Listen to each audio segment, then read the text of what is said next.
고린도후서 5장 11절부터 15절인데 우리 한 목소리로 한번 읽어보겠습니다. 시작. 우리는 주의 두려우심을 알므로 사람들을 권면하거니와 우리가 하나님 앞에서 알려졌으니 또 너희의 양심에게도 알려지기를 바라노라. 우리가 다시 너희에게 자천하는 것이 아니요 오직 우리로 말미암아 자랑할 기회를 너희에게 주어 마음으로 하지 않고 외모로 자랑하는 자들에게 대답하게 하려 하는 것이라. 만일 우리가 미쳤어도 하나님을 위한 것이요 정신이 온전하여도 너희를 위한 것이니 그리스도의 사랑이 우리를 강권하시는도다. 우리가 생각하건대 한 사람이 모든 사람을 대신하여 죽었은즉 모든 사람이 죽은 것이라. 그가 모든 사람을 대신하여 죽으심은 살아있는 자들로 하여금 다시는 그들 자신을 위하여 살지 않고 오직 그들을 대신하여 죽었다가 다시 살아나신 이를 위하여 살게 하려 함이라. 아멘. 오늘은 저의 좀 간증 설교처럼 하고자 합니다. 제가 어렸을 때부터 저는 방언의 은사를 참 간절히 사모했었습니다. 어렸을 때부터 매년 여름과 겨울 방학 때 어머니가 저희 삼남매를 억지로 이렇게 끌고 기도원에 데려가곤 했었는데요. 그렇게 따라가서 기도할 때면 성령 충만을 달라고 기도했는데 그렇게 기도한 이유는 성령 충만함을 받으면 방언을 받을 것이라는 기대가 있었기 때문에 그렇게 방언을 바라는 마음에서 성령 충만함을 달라고 간절히 기도했습니다. 근데 그렇게 방언을 사모했던 이유는 기도를 누구보다도 많이 하고 싶었기 때문이었습니다. 어렸을 때 하나님을 향한 저의 열심을 표현하는 방법은 기도를 많이 하는 것이라고 생각을 했었습니다. 저희 어머니만큼은 열심히 그렇게 많이 못하지만 적어도 제 나이 또래 중에서만큼은 가장 기도를 독보적으로 많이 하리라 라고 그렇게 생각을 했더랬습니다. 고등학교 때 밤마다 제가 이제 교회 가서 기도를 하는데 제 2년 후배 녀석이 저를 따라서 기도하기 시작했습니다. 밤에 매일 밤마다 가서 그 마룻바닥에다가 방석을 하나 깔고 제가 기도하면 이 녀석도 저를 따라서 밤마다 따라와가지고는 방석을 깔고 열심히 기도하기 시작했습니다. 그런데 이 녀석이 저를 따라서 그렇게 기도를 하다가 큰 은혜를 경험하게 된 거예요. 저는 한 번도 하나님의 음성을 직접 들은 적이 없었는데 이 후배 녀석은 기도하기를 마치고 자전거 타고 집에 가다가 내가 너를 참 사랑한다라는 하나님의 음성을 직접 듣게 된 것입니다. 그런데 문제는 이 녀석의 기도가 점점 길어지는 거예요. 거의 저희 기도 시간을 육박하더니만은 이제는 저보다 더 오래 기도하기 시작합니다. 저도 지지 않으려고 기도를 하는데 하다가 지쳐가지고 이제 더 이상 못하겠다고 나오면 이 친구도 1분도 안 되어서 나오는 것입니다. 보니까 이 친구도 저보다 더 오래 기도하기로 작정했던 거예요. 그러니 서로 경쟁이 되어서 누가 이기냐 하고 그렇게 기도를 하게 되었습니다. 그런데 가다가 사태가 저에게 더 불리하게 되었는데 이 친구가 혼자 기도하다가 방언의 은사를 받아버렸습니다. 그러니 제가 얼마나 불리합니까? 저는 지지 않으려고 악으로 깡으로 기도했는데 아무튼 이 친구는 너무 쉽게 그렇게 기도를 하는 거예요. 저희 후배가 저를 따라서 이렇게 밤마다 기도하는데 별로 신앙적이지 않았던 제 동기들도 이제 저희 2명을 따라서 밤마다 기도하기 시작했습니다. 그러다가 제 동기 친구들도 다 방언의 은사를 받아버렸습니다. 그런데 그 중에 제 동기 중에 한 놈이 또 이 녀석의 기도가 만만치 않습니다. 이 친구도 이제 방언으로 저보다 더 오래 기도하기 시작했습니다. 그러니까 저는 얼마나 불리한 여건 속에서 기도를 했는지 모릅니다. 그런 와중에 저희 교회 몇몇 남자 집사님들이 저희 어머니의 인솔 아래 하늘산 기도원이라는 데 가서 아주 큰 은혜를 이렇게 받고 오셨어요. 금요철야 때 기도원에 갔다 오신 분들이 한 분 한 분 다 간증을 했는데 얼마나 은혜스럽던지요. 게다가 한 사람도 빠지지 않고 다 방언의 은사를 받고 오신 거예요. 그 이야기를 듣고 나서 제가 귀가 솔깃해가지고 나도 하늘산 기도원에 가리라 라고 그렇게 결심을 했었습니다.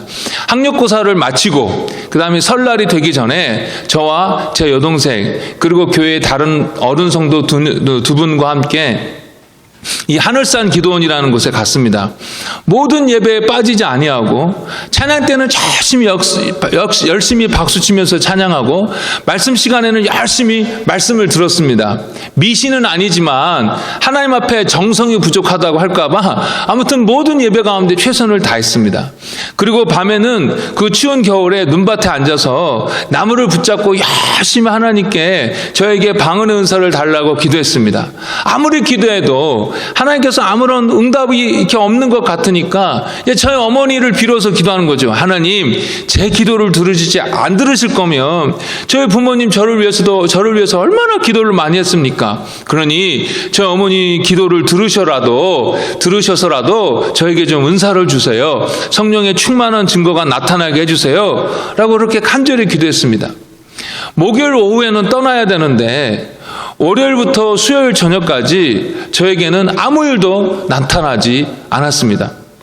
목요일 오전에는 그 기도원에서 은사 집회라는 것을 엽니다. 근데 거기 그 기도는 아주 특별하게 기도를 시키는데 방언의 은사가 있는 사람은 이 왼쪽에 앉게 하고 저를 기준으로 방언의 은사가 없는 사람은 이 오른쪽에 앉게 합니다.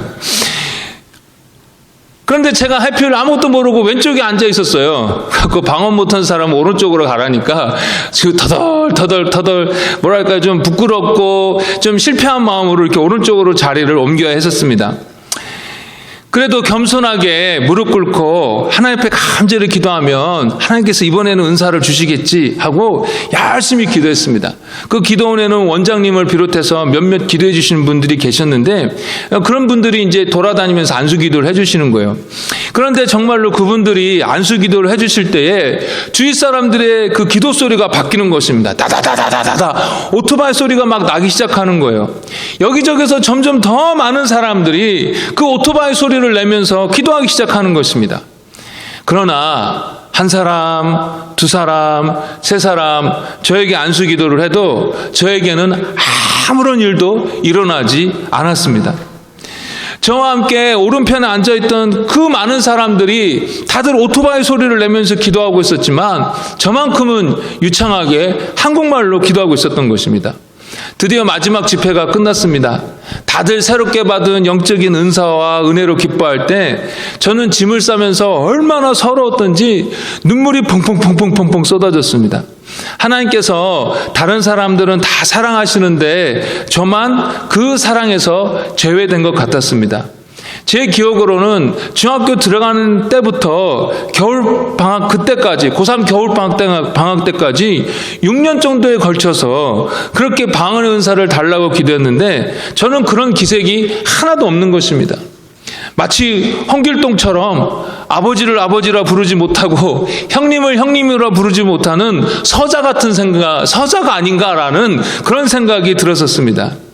이렇게 좀 말하는 게 우습겠지만 그때 제가 하나님께 상처를 너무 많이 받았어요. 그 마음에 하나님을 향한 섭섭한 마음. 그런데요, 제가 이렇게 방언을 애절하게 정말 간절히 사모했던 더 근본적인 이유가 있었는데요. 남에게 이야기하지 못했던 이유였는데 그것은 제가 구원받았다라는 것을 알 수가 없었기 때문이었습니다. 저는 하나님을 향해서 열심이었습니다.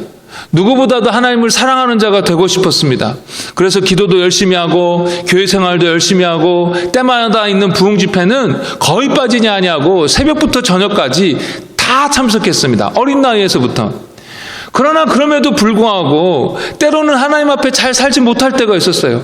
때로는 악한 생각과 분노에 사로잡힐 때가 있었고 하나님 싫어하는 것들을 내 삶에 가득할 때가 있었습니다.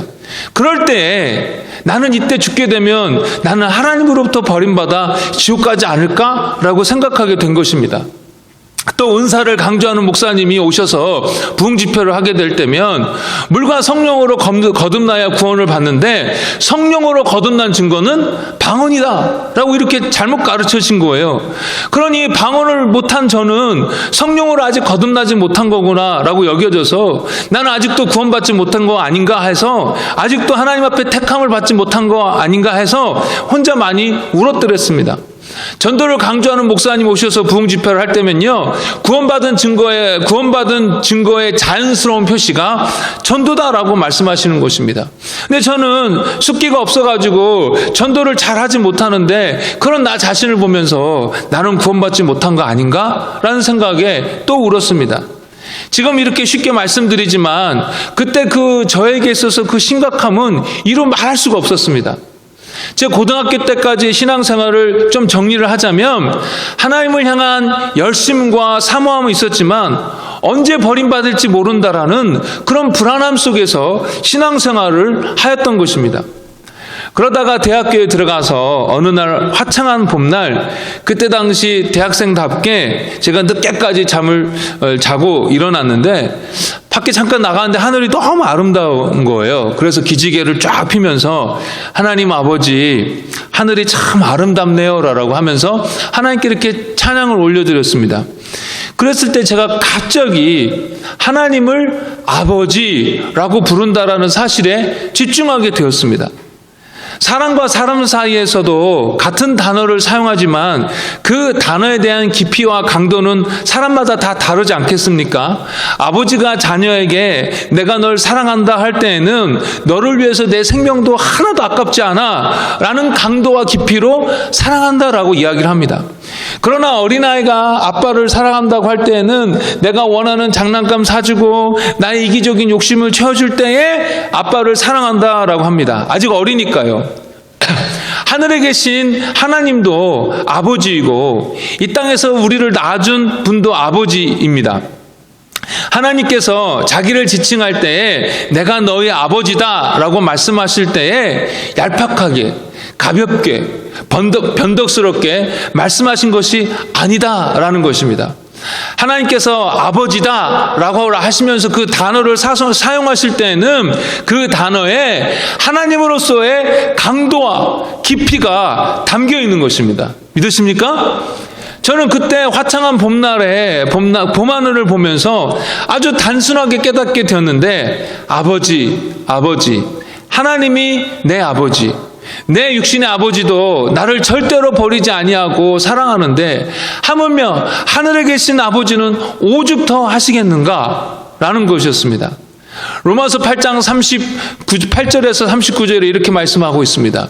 내가 확신하노니 사망이나 생명이나 천사들이나 권세자들이나 현재리나 장래리나 능력이나 높음이나 깊음이나 다른 아무 피조물이라도 우리를 우리 주 그리스도 예수 안에 있는 하나님의 사랑에서 끊을 수 없으리라. 아멘. 그 성경을 공부하고 몇 권의 책을 읽으면서 그 어떤 것도 하나님의 사랑에서 끊을 수 없다라는 것을, 하나님께서 당신의 그 형용할 수 없는 거룩한 고집으로 나를 절대로 포기하지 아니하신다는 것을 제가 알게 되었습니다.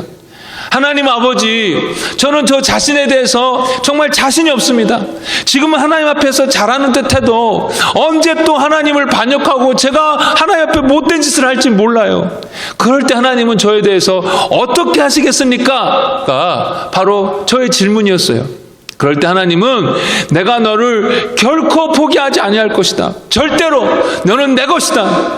너가 그 어떤 짓을 하도 설령 내가 너를 징계하여서 너의 육체를 죽이는 한이 있더라도 나는 너를 절대로 포기하지 않는다. 너는 내 손에 새겨져 있다. 너는 내 심장에 새겨져 있다. 라고 하나님께서 대답해 주셨다라는 것입니다. 이렇게 변하지 않는 하나님의 사랑에 대해서 확신하게 된 이후에 제가 얼마나 신앙생활을 하는 데 있어서 안심하게 되었으며 얼마나 자유하게 되었으며 얼마나 영적으로 건강하게 되었는지 모릅니다. 오래전에, 아주 오래전 이야기인데요. 기사에서 읽었는데 네덜란드의 외교관이 한국에서 아이를 입양했는데 그러고 나서 이 아이가 6살인가 7살 되었을 때에 홍콩에서 이 아이를 파양해버렸습니다. 이 일이 신문에서 났어요. 불임 부부가 약 1살 난 아이를 입양했어요. 그런데 그 이후에 이 부부 중에 이 아이가 2명이나 태어나게 되니까 이 입양한 동양 아이가 쓸모없는지 파양해버린 것입니다. 정말 어렸을 때부터 같이 살아서 이 네덜란드 외교관 부부가 자기 엄마, 자기 아빠인 줄 알고 살았는데 거기에서 버림받았으니 이 아이가 이 막막한 세상 속에서 의지할 데 없이 얼마나 상처가 컸겠습니까? 제가 정확히 어디서 들은지는 기억이 안 나는데요. 어떤 선교사님이 한 아이를 입양했어요. 근데 이 아이도 입양되었다, 파양되었다, 입양되었다, 파양되었다, 이런 일을 몇 번 반복한 이후에 이 선교사님 가정에 입양이 되었는데, 이 아이가 이 선교사님 부부에게 뭘 요구를 하지 않고 눈치만 보더래요. 얼마나 불쌍합니까? 우리가 뭐 좀 잘못할 때마다 부모로부터 버려진다면 그 아이가 어떻게 제대로 성장할 수 있겠습니까? 마찬가지입니다.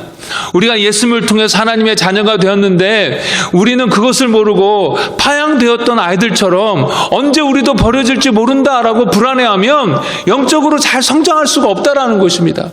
계속해서 구원의 기초에 머물면서 늘 두려워하며 영적으로 파리해져가지고 신앙생활을 하게 되는 것입니다. 제가 여러분에게 한 가지 질문을 하겠습니다. 여러분, 예수님을 믿으십니까? 정말로 믿으십니까? 그러면 하나님은 여러분을 포기하지 아니하십니다. 하나님은 절대로 결코 여러분을 파양하지 아니하십니다. 그러니 그 변하지 않는 사랑 속에서 여러분 안심하십시오. 또 한 가지는요, 이 변하지 않는 하나님의 사랑이 이제는 저의 헌신의 이유를 바꿔놓았습니다. 예수님은 예수님을 통하여 하나님의 자기의 자녀로 받으셨는데 저는 그것을 몰라가지고 제가 종인 줄 알았습니다. 그래서 제가 잘못하면 얼마든지 내쳐질 수 있다라고 생각했어요. 그래서 열심히 했습니다. 주인의 마음에 들어서 주인으로부터 끊어지지 않기 위해서 제가 열심히 했습니다. 그러나 하나님이 정말 내 아버지라는 것을 깨닫게 된 이후로는 하나님을 향한 저의 그 열심의 동기가 달라졌습니다. 그것은 제가 좋을 때든 나쁠 때든 저의 상태와 상관없이 한결같이 결코 포기하지 아니하시고 사랑해 주시는 그 하나님의 사랑이 저의 헌신의 동기가 되어버렸다라는 것입니다. 저는 이제 하나님의 그 사랑에 감동하여서 하나님을 더 사랑하게 되었고, 이것이 바로 제가 교회를 섬기게 된 아주 근본적인 이유가 된 것입니다. 제가 신학교 다닐 때였어요. 이제 졸업을 앞두고 사역지를 위해서 기도하고 있었는데 달라스에서 한 교회에서 연락을 받아가지고 와서 섬겨달라는 이제 요청을 받았습니다. 마음의 평안도 있고 확신도 있어서 하나님께서 이제 보내주시는 사역지구나라고 이렇게 여기게 되었습니다. 그래서 그 교회에서 사역을 잘 감당하게 해달라고 이제 금식하며 기도하고 있었는데 하나님께서 능력 안 주시면 저는 그 사역을 감당하지 못합니다라고 그렇게 금식하면서 기도했었어요. 금식 기도가 끝나는 날 혼자 또 기숙사 방에서 기도하는데 기도하는 중에 벌레만 또 못한 나를 하나님께서 얼마나 사랑하시는지 새삼 깨닫게 해주셨어요. 저는 사역을 잘 감당할 수 있는 능력을 구했는데 하나님께서는 그것 대신에 내가 너를 참 사랑한다라고 깨닫게 해주셨다라는 것입니다. 하필 제가 기도할 때마다 음악을 틀어놓고 기도하는데 그때 때마침 나오는 노래가 나를 향한 주의 사랑 노래하리라, 이 찬양이 또 나오는 거예요.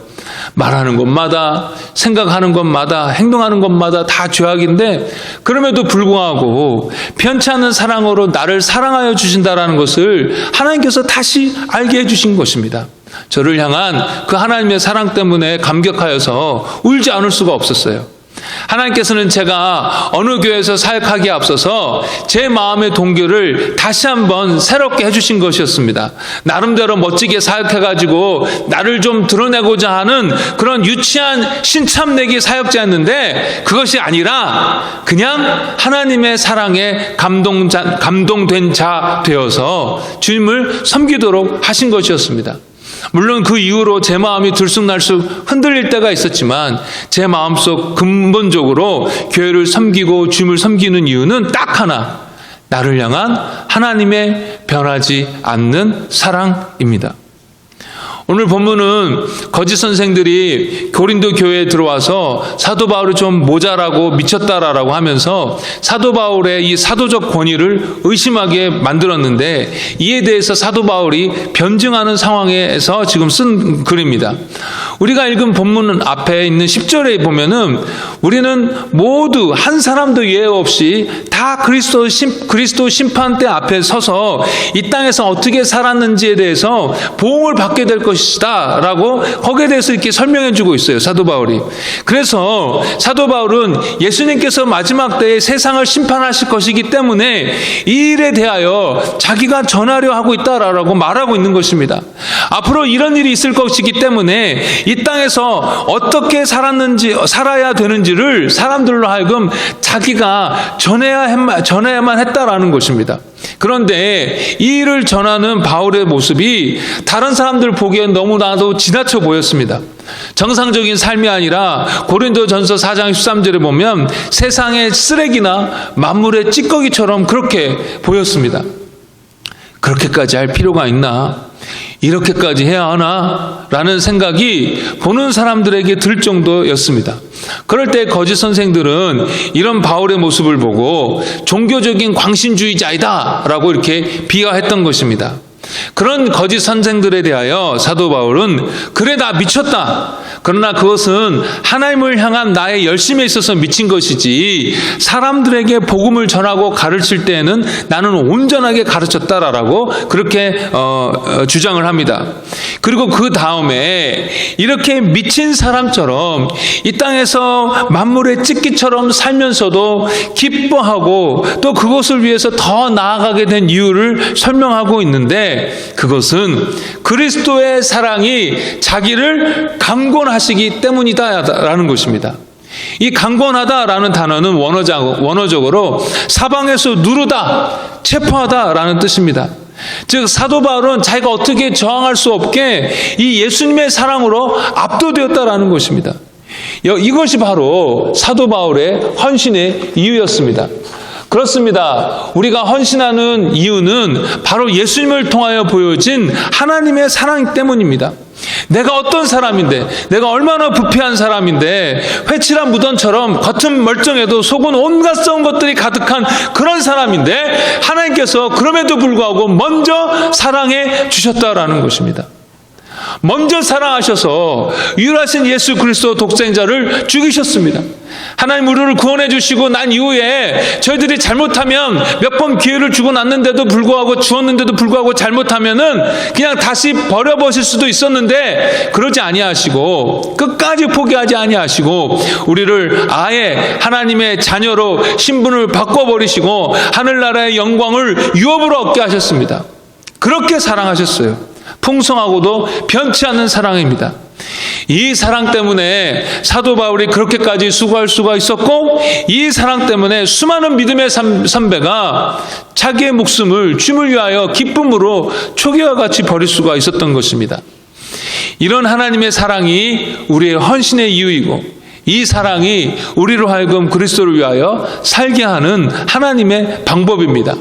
하늘과 땅의 모든 권세를 가지신 예수님께서 우리에게 명령하시면서 너 나를 위해서 살아야 돼? 그렇지 않으면 죽는다? 라고 하시면서 협박하실 수도 있었어요. 그러면은 우리는 무서워가지고 그 명령에 순종하였을 것입니다.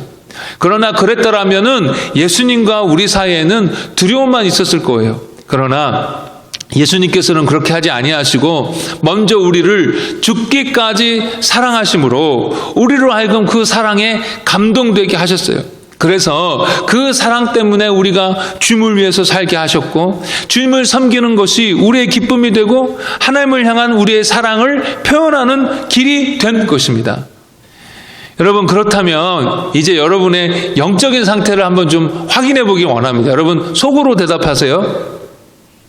여러분, 하나님만을 전심으로 사랑하라 라는 하나님의 요구에 대해서 여러분 어떻게 느껴지십니까? 자기가 뭔데 전심으로 자기만 사랑하라라고 그래? 독재자 아니야? 라고 그렇게 느껴지십니까? 그렇다면 아직 나를 위해 돌아가신 예수 그리스도의 사랑을 아주 충분하게는 모르시는 분들입니다. 헌신하라 라는 그 하나님의 부르심에 여러분 불편함이 느껴지십니까? 그렇다면 아직 하나님의 사랑이 어떠한지 충분히 여러분 가슴 깊이 실감하지 못해서입니다. 나만을 사랑해라, 나에게 헌신해라, 나를 위해 살아라 라는 그 하나님의 부르심이 여러분 당연하게 느껴지십니까? 오히려 그것이 여러분에게 있어서 즐거움이 되십니까? 그렇다면 여러분은 하나님의 사랑을 아는 자입니다. 혹시 여러분 중에 나도 이제 하나님을 사랑하는 자가 되고 싶다라고 마음의 소원이 생기시는 분이 있습니까? 이제 하나님을 향한 불편한 마음을 버려버리고 하나님을 사랑하고 싶다라는 그런 소원이 있는 분들이 있습니까? 그렇다면 먼저 예수 그리스도를 여러분의 구원자와 주인으로 영접하십시오. 우리의 죄값을 치르기 위하여 십자가에서 죽으시고 다시 부활하신 그분을 믿고 따르기로 결단하십시오. 그분을 왕으로 모시기로 결단하십시오. 그렇게 하면 무한하신 하나님의 사랑을 깨닫게 될 줄 믿습니다. 이 시간에 한 가지 더 나누고 싶은 것은 어떻게 하면 우리를 향한 그 하나님의 사랑을 더 실감할 수 있을까라는 것입니다. 우리의 구원과 그 구원을 끝까지 보존하시는 그 하나님의 사랑을 삶 속에서 더 깊이 실감하는 방법은 무엇이 있을까 좀 생각해 보게 되었는데요. 아주 기본적인 것인데 첫 번째로 나누고 싶은 것은 기도입니다. 기도의 응답은 하나님께서 우리를 사랑하신다라는 아주 기본적인 표현입니다. 때로는 그 응답을 늦추심으로 우리를 훈련시키시기도 하지만 이 기도의 응답으로 우리를 끝까지 사랑하신다라는 그 약속이 진실이다라는 것을 확신시켜 주시고 그것을 통해서 저희들로 하여금 하나님을 더 사랑하게 해주십니다. 물론 우리의 기도의 응답에 있어서 조건이 있는데 그것은 하나님의 뜻에 맞아야겠지요. 저희 부모님은 하나님을 정말로 아버지로 믿는 분들인데 저희 어머니는 특별히 그렇기 때문에 무슨 일이 있으면 무대뽀로 하나님께 기도를 합니다. 아버지, 아버지 하면서 하나님께 구합니다. 제가 어렸을 때 이야기인데요. 공부를 아주 잘한 건 아닌데 그냥 조금 했었는데 그냥 그 막연한 위시 있잖아요. 막연한 위시. 고3 때 대학 입시를 얼마 남겨두지 않은 시점에서 그냥 제가 실력은 안 되는 제 마음에 어머니에게 그렇게 얘기했어요.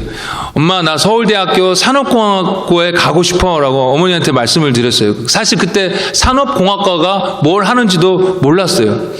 근데 이제 저희 어머니는 아들로부터 서울대라는 이야기를 듣고 마음이 부흥 떠가지고 그때부터 매 순간마다 하나님 앞에 서울대학교 우리 아들이 가게 해달라고 기도를 하는 것입니다. 어느 날 저의 대입을 놓고 우리 하나님 아버지 우리 아들이 서울대를 가야 되겠습니다 하면서 이런저런 이제 그래야만 되는 여러 가지 이유를 붙여서 또 하나님 아버지께 간절히 졸라대면서 이제 아주 깊이 기도하고 있었는데 성령께서 그때 분명하게 저희 어머니에게 알려주시더래요. 진광이는 실력이 안 된다. 그렇게 알려주시더래요. 그래서 그 이후로 우리 어머니가 그 기도를 절대로 안 했는데 그래서 저는 서울대 출신만 보면은 존귀와 영광을 그분께 돌릴지어다 이렇게 합니다. 여러분 우리의 기도가 하나님의 뜻에 맞아야 합니다.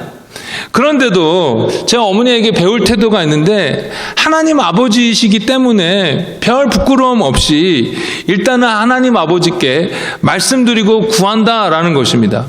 종종 우리는 이렇게 배웁니다. 하나님께서 우리의 필요는 채우시지만 우리의 욕심은 들어주시지 않는다. 맞습니다. 그래서 그걸 구별하기 위해서 하나님께서 우리의 필요, 니들은 채워주시지만 우리의 욕심, 원트는 채워주시지 않는다라고 이렇게 구별하면서 이야기하지 않습니까? 그런데 제가 그때마다 좀 드는 생각은 무엇이냐면 우리가 하나님 앞에 이게 니드인지 원트인지 어떻게 잘 구별합니까?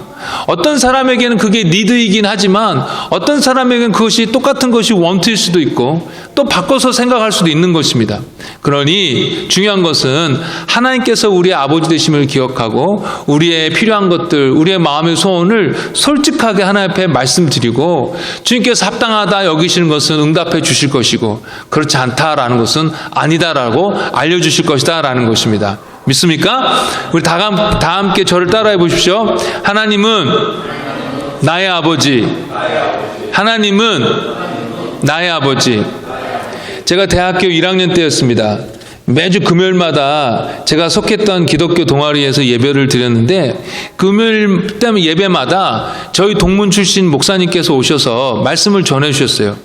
근데 어떤 이제 목사님 오셔서 이제 말씀을 전하시는데 그 말씀 중에 간증을 하시는데요. 자기네 교회는 함께 기도할 때마다 이런저런 기도의 응답을 막 받으셨다고 간증을 하시면서 이렇게 자랑을 하시는 것이었어요. 저도 어렸을 때부터는 기도를 참 많이 해왔는데 뭐 좀 특별하게 좀 푯대낼 만한 그런 기도의 응답이 없었던 것 같아요. 그래서 좀 저의 그런 기도 생활에 대해서 또 하나님에 대해서 좀 아쉬워하는 마음이 이렇게 생기는 거예요. 그 설교 말씀을 들으면서.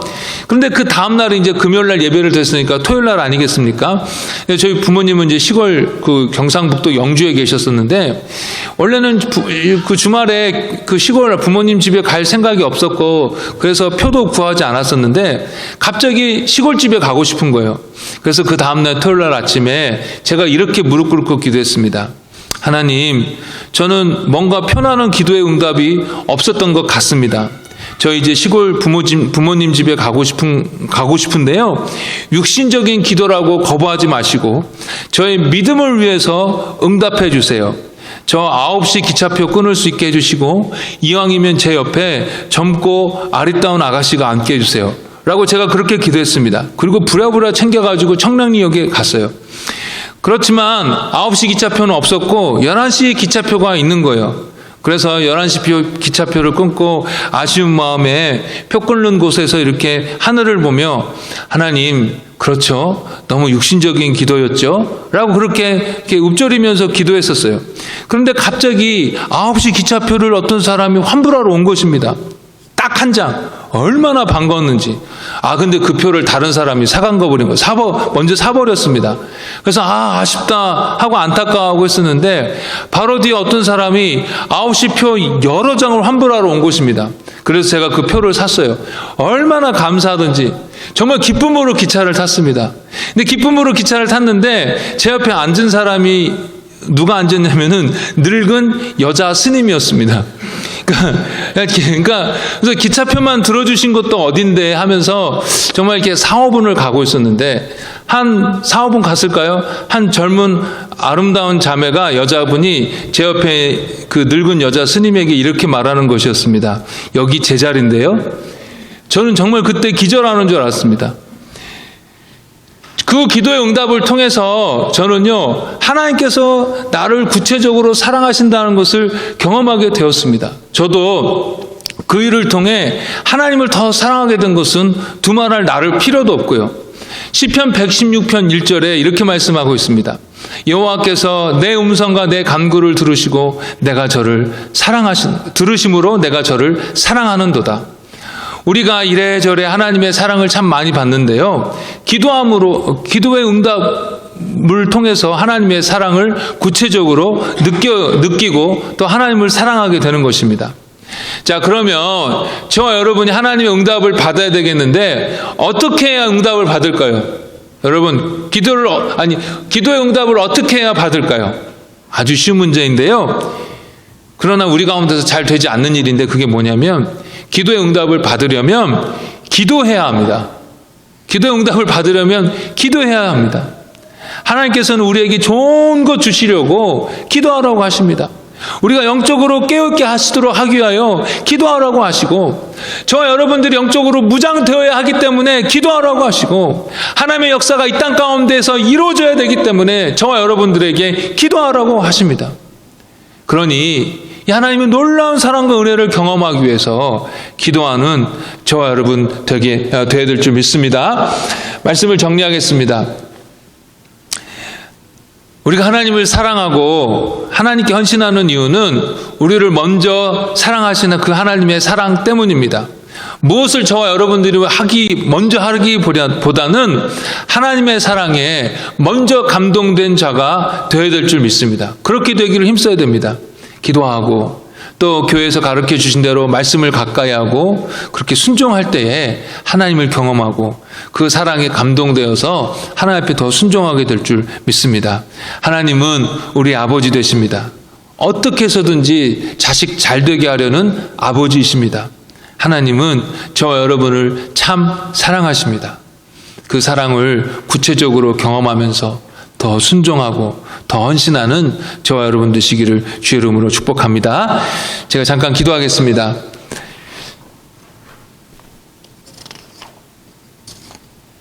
하나님 아버지, 하나님께서 저희 아버지 되어주셔서 변하지 않는 사랑으로 사랑하여 주심을 다시 한번 깨닫게 해주시니 감사합니다.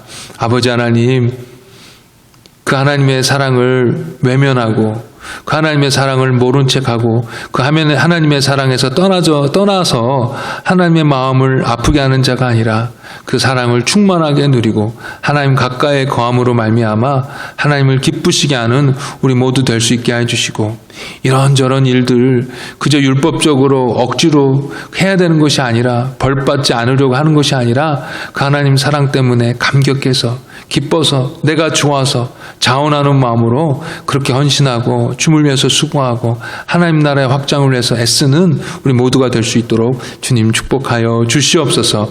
예수님 이름으로 기도했습니다. 아멘. 이 시간